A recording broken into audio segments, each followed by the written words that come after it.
about this film and how he was able to weave together a story that is both beautiful and frightening.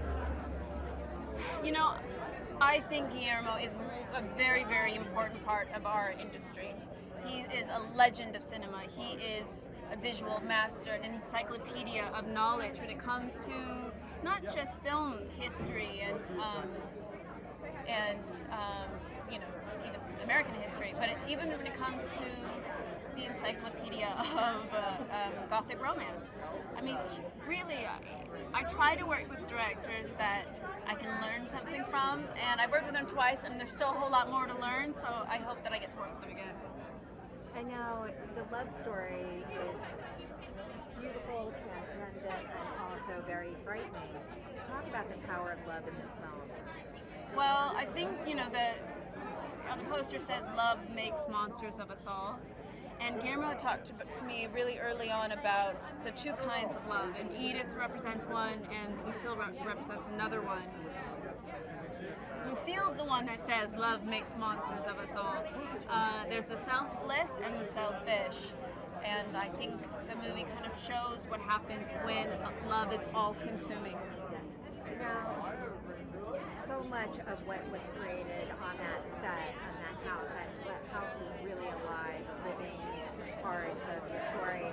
How does that impact you as a performer, as an actor? It's amazing. Lucille is of the house. Guillermo connected the house and her costumes. So the blue dress looks as though I can emerge from the walls and then go back into them. There's a hallway with spikes that look like a mouth, you know, razor teeth.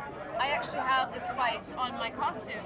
Little things that you wouldn't notice maybe at first glance, but the movie's so layered.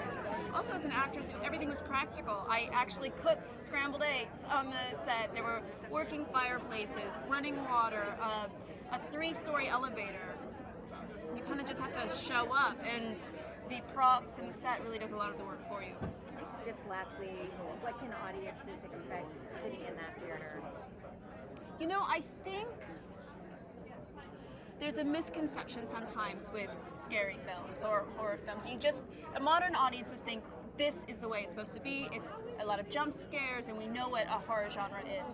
This film is not a horror film. It's a Gothic romance, which if you look at films like Rebecca and The Innocents, and you look a lot at Bronte, and you look at Frankenstein and these types of stories, there's another way of filmmaking, another way of telling a story. And this film, like the movies of my youth, you know, Interview with a Vampire and Dracula with Gary Oldman, it is similar in tone to those, where it's a mixture of genres. It's thrilling, it's a drama, it's a romance, and yes, there happens to be ghosts in it.